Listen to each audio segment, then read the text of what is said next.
नमस्कार दोस्तों, स्वागत है आप सभी का rice smart Hindi YouTube channel पर। मैं सोनम गोयल आज आप सबके समक्ष में लेकर आए हैं कुछ नया अंदाज में बिहार का इतिहास।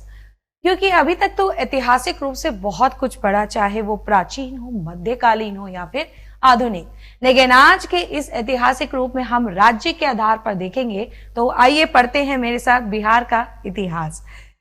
बिहार के इतिहास को लेकर बात करते हैं तो मुख्य रूप से बिहार भारत के उत्तर पूर्वी भाग में स्थित ये राज्य देखा जाए तो 5 अक्षरों से निर्मित ये बिहार शब्द में कहीं ना कहीं भारत के 5 नाम देखने को मिलते हैं, जैसे कि भारत, इंडिया, हिंदुस्तान, आर्यव्रत और रेवाखंड। यानी कुल मिला के ये भारत का वो राज्य न केवल जिसमें आपको भारत का आज देखने को मिलता है, बल्कि प्राचीन काल से देखा जाए तो भारत की एक ऐतिहासिक रूप से कई पहचान बिहार के इतिहास में दफन है। तो आइए आज उसी पर हम प्रकाश डालते हुए इसके कुछ प्राचीन, मध्यकालीन, आधुनिक इतिहास को उजागर करते हैं।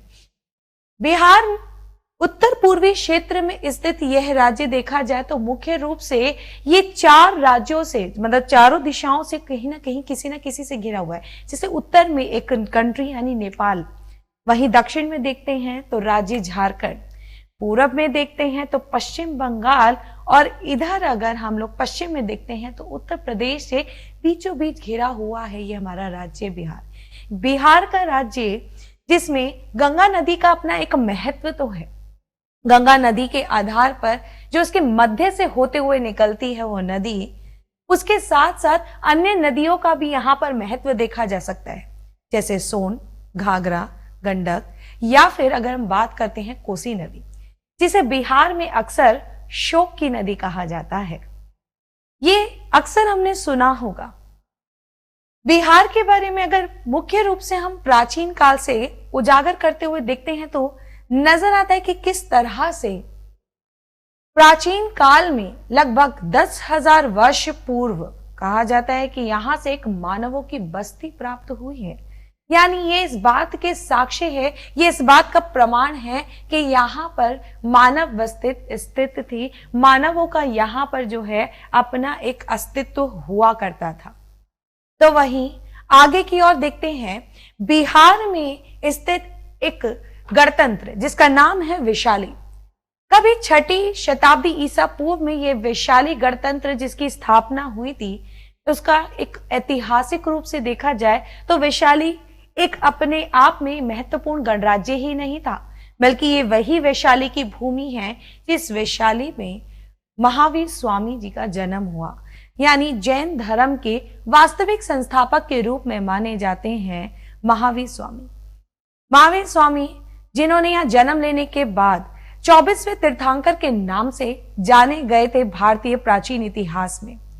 वहीं दूसरी तरफ किस तरह से इनके काल में 24वें तीर्थंकर के रूप में किस तरह से इन्होंने भारत में जैन धर्म का प्रचार प्रसार किया था।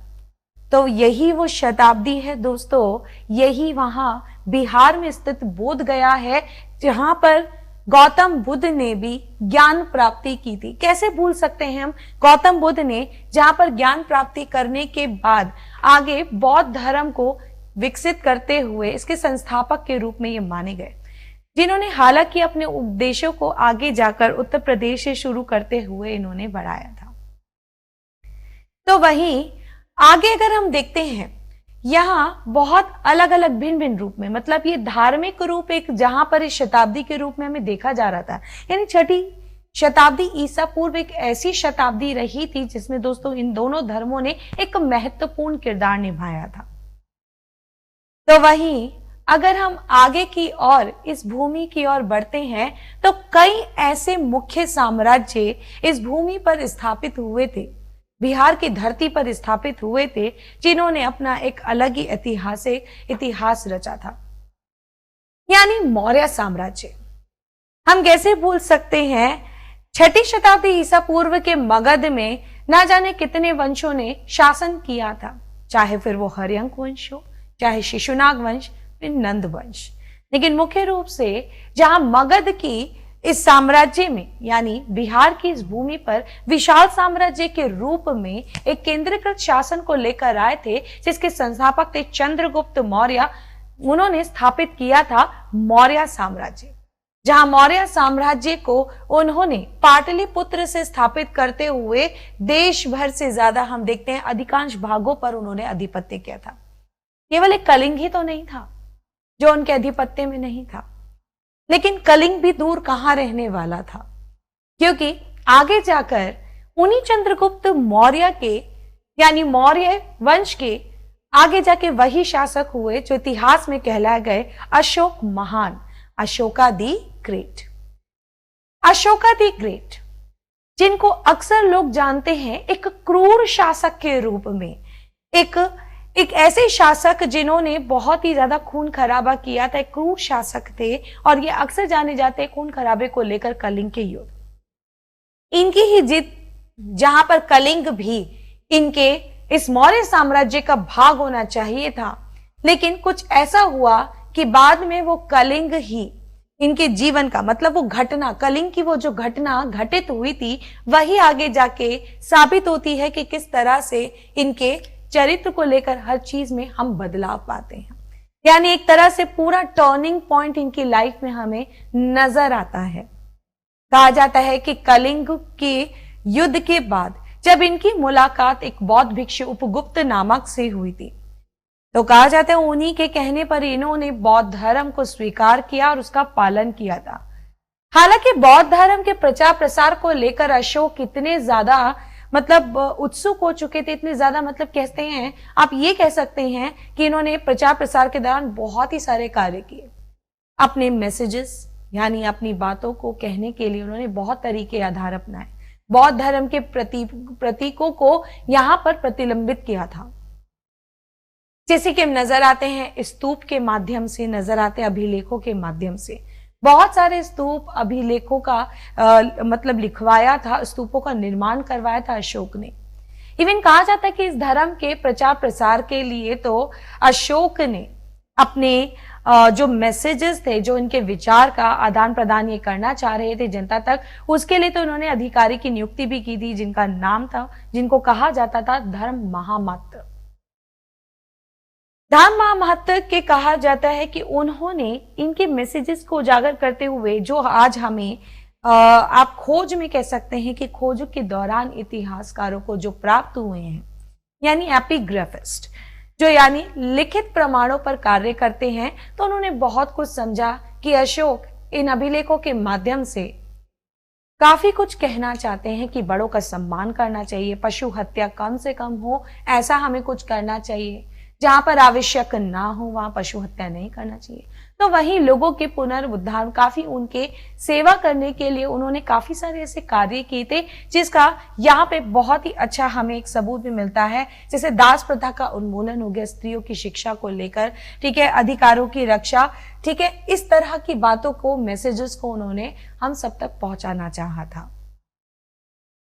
तो आगे हम देखते हैं कि किस तरह से यही वो भूमि थी। हालांकि एक समय, एक दौर वो आया था जब अशोक द ग्रेट यानी सम्राट अशोक, जिन्हें कई नामों से भी बुलाया जाता था, देवनम प्रिय तो कहीं प्रियदर्शी, कहते हैं कि इनके बाद कहीं ना कहीं ये साम्राज्य जो है पतन की ओर जा रहा था। एक समय ऐसा भी आया था जहां पर इनके ही अधिकारों, मतलब जो इनके ही अधिकारी थे, उनके द्वारा यहां पर शासन किया गया।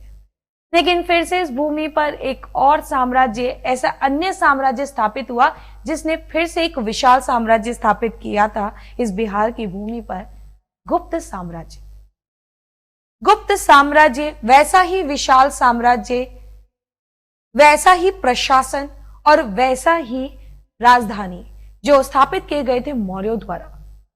कुछ इसी तरह से हमें देखने को मिलता है गुप्त काल में भी, जिसके संस्थापक हुए थे चंद्रगुप्त प्रथम।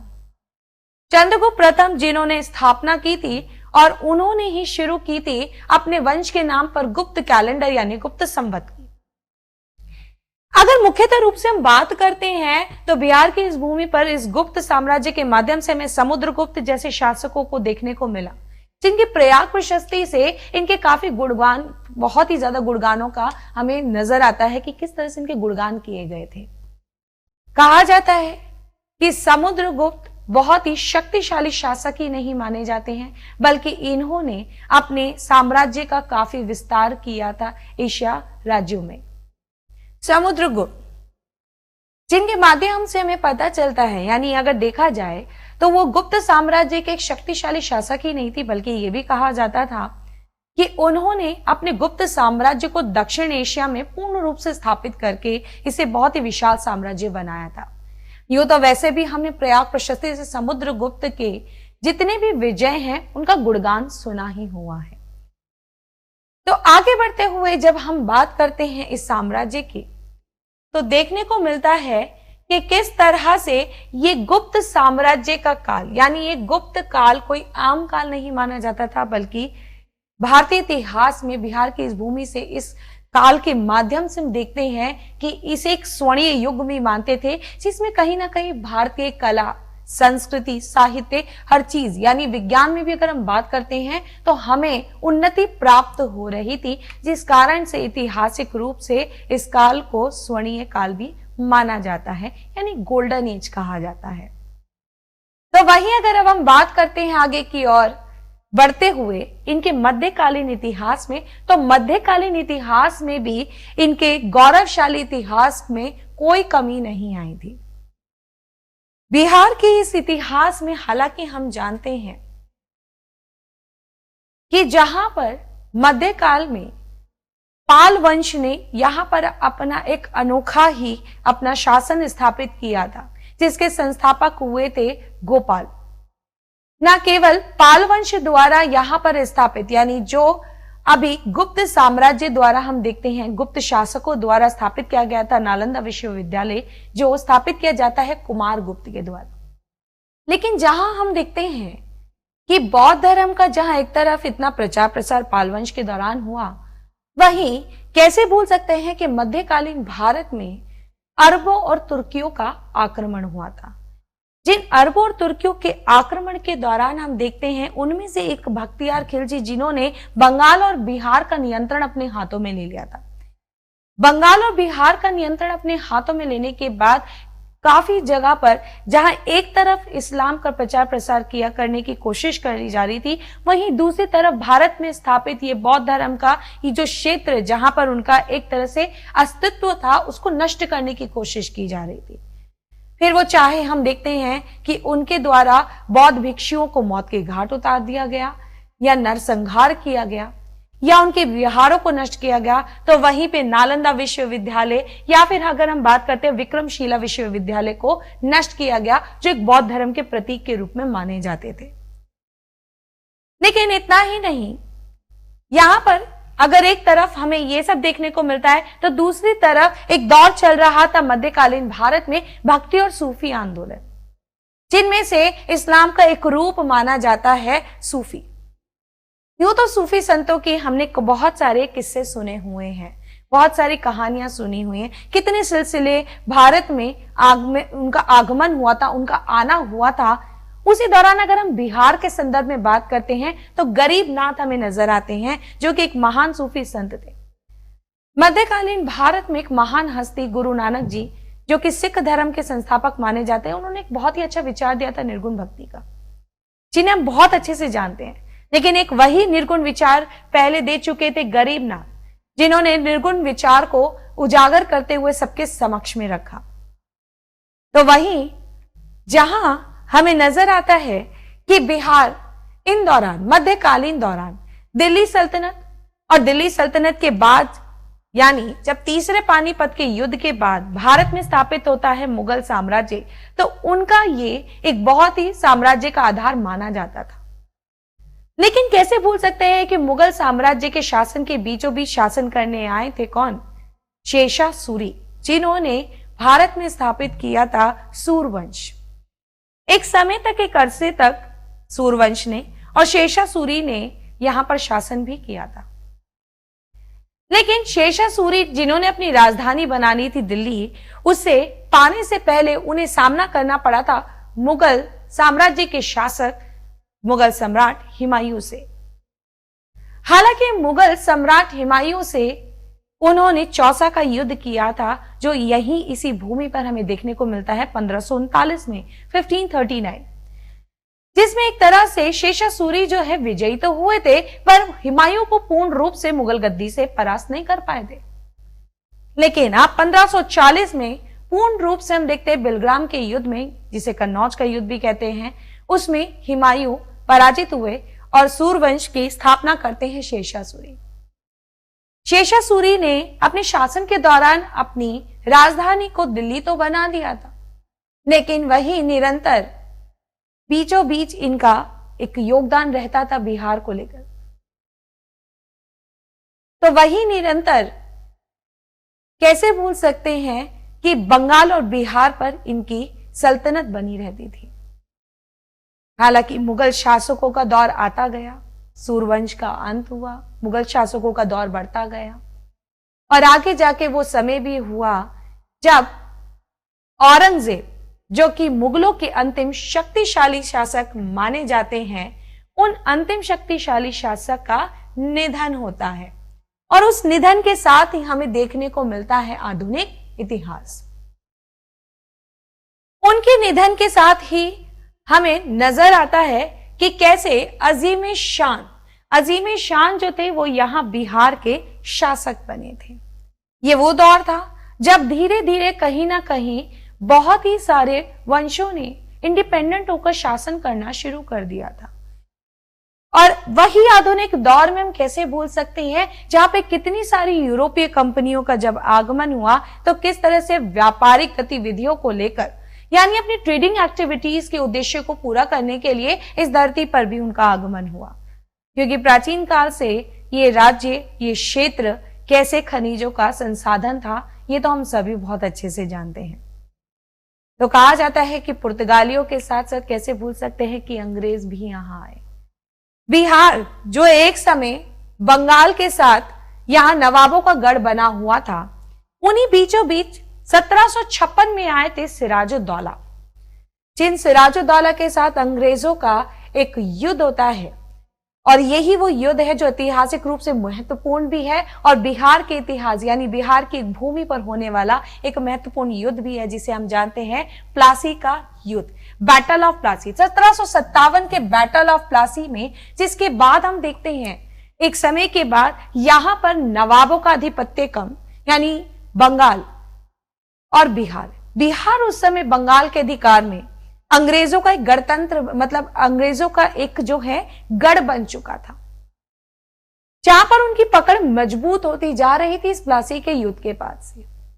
तो वहीं दूसरी बार जब बक्सर का युद्ध होता है, 1764 के बक्सर के युद्ध से हम देखते हैं पूर्ण रूप से ये ब्रिटिश साम्राज्य की नींव रखी जा चुकी थी। हालांकि यह निजाम तो कोई और ही थी, लेकिन दीवानी अंग्रेजों के हाथों में आ चुकी थी।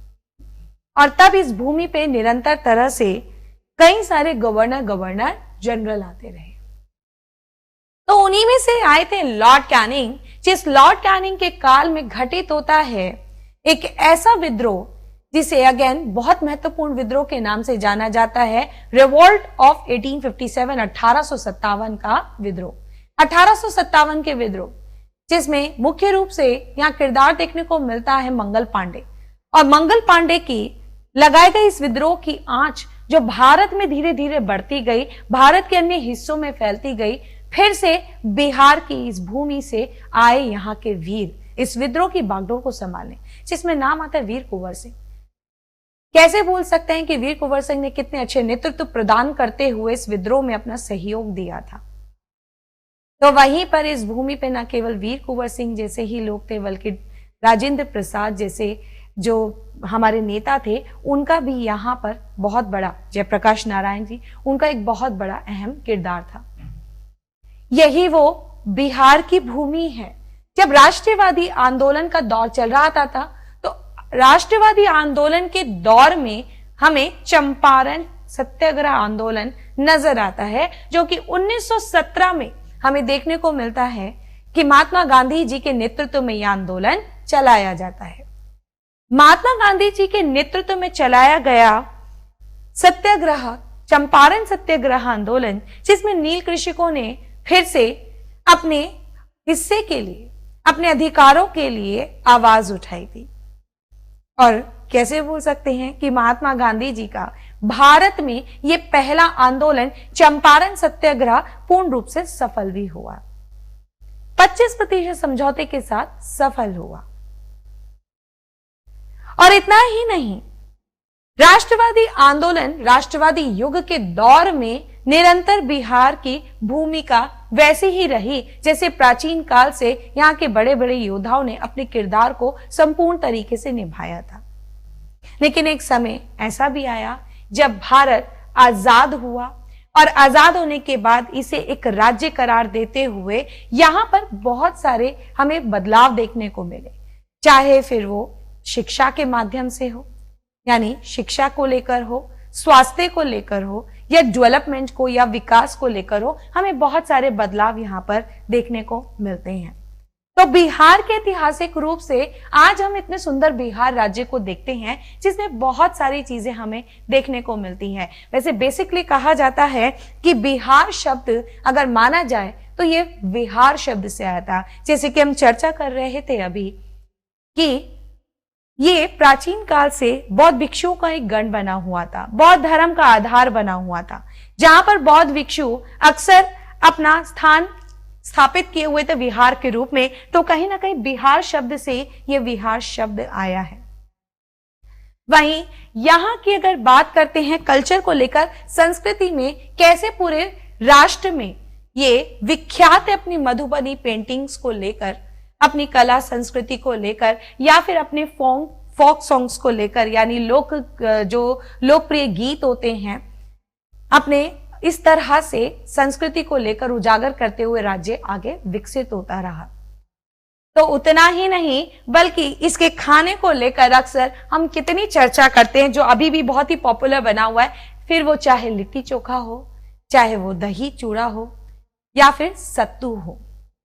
तो उतना ही नहीं, पहले भी हम इनकी नदियों पे बात कर चुके हैं। गंगा, सोन, गंडक और घाघरा नदी का आधार रहा था ये बिहार राज्य। वहीं देख सकते हैं कि यहाँ पर आपको किस तरह से हिमालय की पहाड़ियों के साथ ये राज्य बसा हुआ नजर आता है। वहीं इनके खान पान में वैभव भी कम नहीं है। इनके खान पान को लेकर फिर वो चाहे गेहूं, चावल हो, मक्का हो, इस तरह की कृषि, क्योंकि ये एक राज्य था जहां पे काफी समय से, मतलब प्राचीन काल से ही कृषि प्रधान तो रहा ही था, और आज भी कृषि के क्षेत्र को लेकर ये कम नहीं हुआ है।